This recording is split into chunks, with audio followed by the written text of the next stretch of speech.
नमस्कार दोस्तों, बातचीत के एक और एपिसोड के अंदर आपका स्वागत है।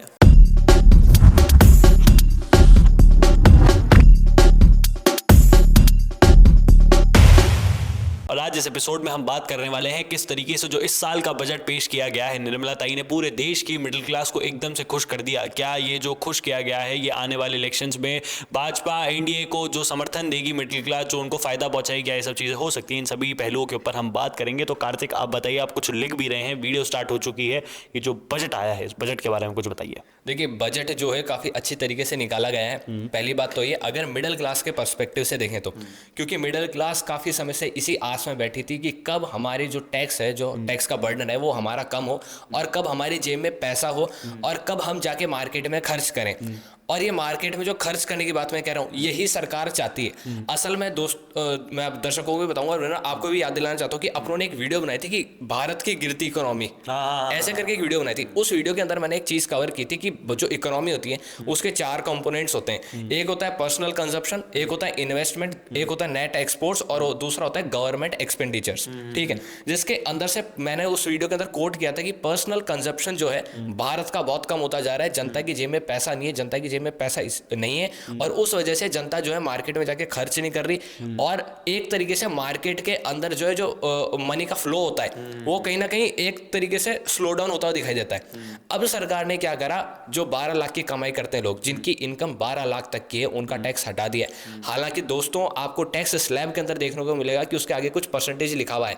आप डरिए मत, वो जो है आपका रिबेट होएगा, वो रिबेट होएगा। ठीक है, वो चीज़ रिबेट होएगा। अब इससे सरकार ने ये फायदा ढूंढा है कि जनता के हाथ में खूब सारा पैसा रहेगा, जनता के हाथ में पैसा रहेगा तो जनता जो है जाके मार्केट में खर्च करेगी और फिर जो है कहीं ना कहीं से इकोनॉमिक वो आएगा, फ्लो आएगा, इकोनॉमिक फ्लो आएगा वापस देश के अंदर।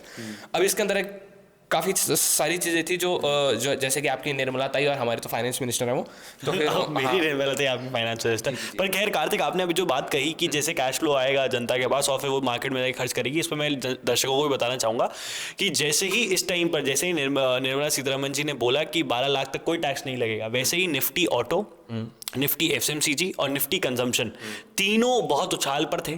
तीनों एकदम से बूम पर जाने लग गए, तीनों हरे हरे हो गए। और मतलब जो चीज़ दिख रही थी ना कि हाँ भाई कंजम्पशन अब करना शुरू हो कि हाथ में पैसा है तो खर्च होगा, वो वाली चीज़ है जी। यही चीज़ है, क्योंकि वही बात है कि फॉर एग्जांपल एक समय होता है कि एक व्यक्ति है, वो कमाई कर रहा है। अब जैसे कि एक व्यापारी है, वो व्यापारी, उसके पास एक अमाउंट है, वो उस अमाउंट को शेयर बाजार में लगा सकता है। लेकिन अगर कोई सर्विस क्लास वाला आदमी है, मिडिल क्लास आदमी, तो उसके पास एक सर्टेन अमाउंट ऑफ सैलरी आती थी, वो भी फिर वो टैक्स में दे देता था। अब वो अगर उसके पास टैक्स बचता है तो वो शेयर बाजार में लगाएगा। और इस तरीके से ये वाली इस पॉइंट को मैं काउंटर कर रहा था, इस पॉइंट को मैं बताना चाह रहा था। इसके बाद सबसे तगड़ी चीज ये है कि सरकार जो है, केंद्र सरकार राज्य सरकारों के साथ मिलकर भारत के टोटल 50 टूरिस्ट डेस्टिनेशंस को डेवलप करेगी। ताकि टूरिस्ट जो डिपार्टमेंट है वो डेवलप हो जाए, क्योंकि जो बाकी रिलेटेड इकोनॉमीज है वो भी इससे आगे बढ़े।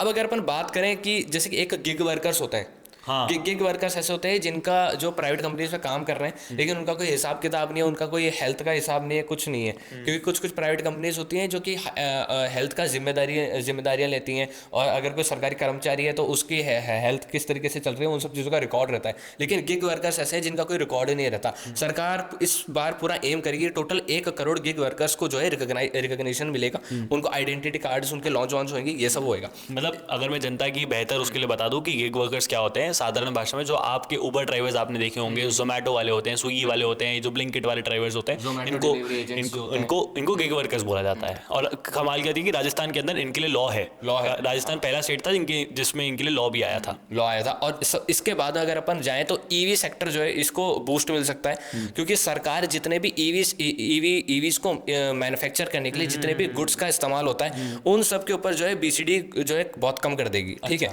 जो कस्टमर ड्यूटी लगती है, बेसिक कस्टमर ड्यूटी लगती है, उसको बहुत कम कर देगी। जिसके बाद क्या होगा, जो ईवी इलेक्ट्रिक व्हीकल्स मिलते हैं वो काफ़ी सस्ते हो जाएंगे, काफ़ी हद तक सस्ते हो जाएंगे, और वो फिर मार्केट में आने भी लग जाएंगे, लोग बाग उनको इस्तेमाल भी करने लग जाएंगे।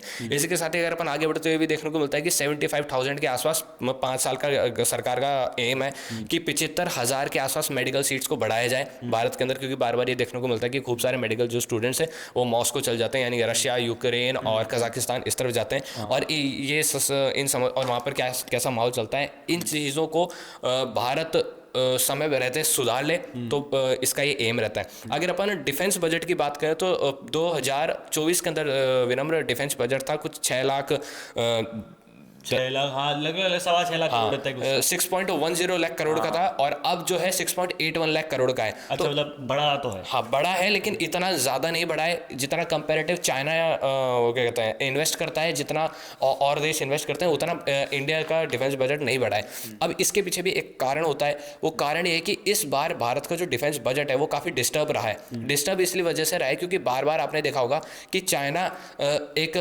अलग लेवल के जेट्स को मैन्युफैक्चर करता है और फिर उनको मैन्युफैक्चर करके पाकिस्तान को दे देता है। जैसे 6th जनरेशन अपने इस चीज़ को कवर भी किया था। तो भारत का जो है डिफेंस बजट इस बार इन चीज़ों से बिगड़ा भी है, क्योंकि भारत स्ट्रेटेजाइज तरीके से आगे नहीं बढ़ पाया, उस चीज़ को समझ नहीं पाया कि फॉर एग्जांपल चाइना इतना इन्वेस्टमेंट कर रहा है और इन्वेस्टमेंट करके पाकिस्तान को भी सौंप रहा है, तो हम किस तरीके से उस चीज़ को डिवाइड करें। तो मेरा ये मानना है कि डिफेंस जो बजट है इस चीज़ को जो है थोड़ा सा अलग रखना चाहिए, और इसको अलग रख के इसके पीछे कुछ अलग एक्सपर्टीज़ को बैठाना चाहिए जो कि on the spot time to time रहते हैं। जैसे चाइना क्या डेवलपमेंट कर रहा है, और चाइना क्योंकि चाइना अगर डेवलपमेंट कर रहा है तो पैरेलली पाकिस्तान को भी डेवलपमेंट दे रहा है, ठीक है, डिफेंस के मामलों में। तो इंडिया के हिसाब से जो डिफेंस तैयार होना चाहिए उनको इस तरीके से उस चीज़ को तैयार करना चाहिए अपने डिफेंस बजट को।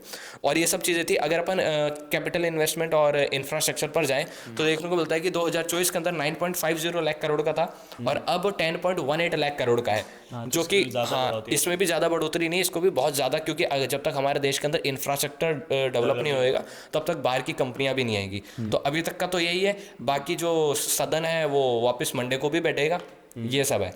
अब मेरा आपसे ये सवाल है कि मैंने तो आर्थिक थोड़ा सा बता दिया, आप थोड़ा राजनीतिक भी बता दो दर्शकों को यार। राजनीतिक तो इतना ही है कि अब आप देखेंगे किस तरीके से, आज तारीख क्या है, आज 1 तारीख है, 1 फरवरी। आज से ठीक 3 दिन बाद, मतलब 2, 3, 4, सिर्फ 3 दिन और 5 चौथे दिन 5 तारीख को दिल्ली के अंदर चुनाव है, ठीक है। अभी जो 3 दिन है ना, ये क्रूशल 3 डेज है। आप देखेंगे कि आज सैटरडे है, आज सैटरडे हो गया, कल संडे हो गया, सैटरडे संडे घर वाले रोज खुद बैठ गए। जैसे आप संडे को परिवार क्या करता है, कुछ नहीं करता। संडे को परिवार घर पे बैठा है कि भाई ऑफिस नहीं जाना, कहीं नहीं जाना, सर्विस क्लास घर पे बैठा होता है, परिवार से बातचीत कर रहा होता है, अपने बच्चों से, बीवी से बातचीत कर रहा होता है, और उस दौरान वो चीज़ वो बता रहा होता है कि भाई अब देखो टैक्स बच गया तो बताओ कहाँ का घूमने चलना है, हाँ भाई सरकार ने अच्छा काम किया है, क्यों ना इसको इस बार वोट दे दिया जाए। तो ये एक जो फैक्टर है ना, दिल्ली फैक्टर को दिमाग में रखते हुए सरकार ने ये चीज़ सोची है, क्योंकि ये सरकार एक कैपिटलिस्ट सरकार है, ये सब लोग जानते हैं, राइट विंग सरकार है, कैपिटलिस्ट सरकार है। टैक्स कम करना इनके उसमें नहीं है, हित में, लेकिन इनको पता है जिस तरीके से सोशल मीडिया पर इनकी ट्रोलिंग चल रही थी, क्योंकि ये अपना नैरेटिव, ये ढंग से फैक्ट्स प्रेजेंट नहीं कर पाते, इनको मार्केटिंग नहीं आती है, ये जीरो है उस मामले के अंदर। क्योंकि जिस तरीके से ये नहीं समझा पाए लोगों को कि जीएसटी लागू करना सेंट्रल गवर्नमेंट के हाथ में नहीं होता, जीएसटी काउंसिल के हाथ में होता है, और जीएसटी काउंसिल के अंदर स्टेट्स भी बैठते हैं और स्टेट्स के अंदर दूसरी सरकारें भी बैठती हैं। तो ये वाली चीज़ें ये नहीं समझा पाए, तो इनके लिए जरूरी था टैक्स स्लैब कम करना, इसलिए उन्होंने 12 लाख कर दिया है। आशा यही है कि इसको बढ़ा के 12 लाख को कभी ना कभी वो जो सुविधाएं हैं हमें मिलेगी, हेल्थ फैसिलिटीज हो गई, एग्रीकल्चर फैसिलिटीज हो गई, आशा ये है कि सरकार जो टैक्स लेती है उसका सदुपयोग करे।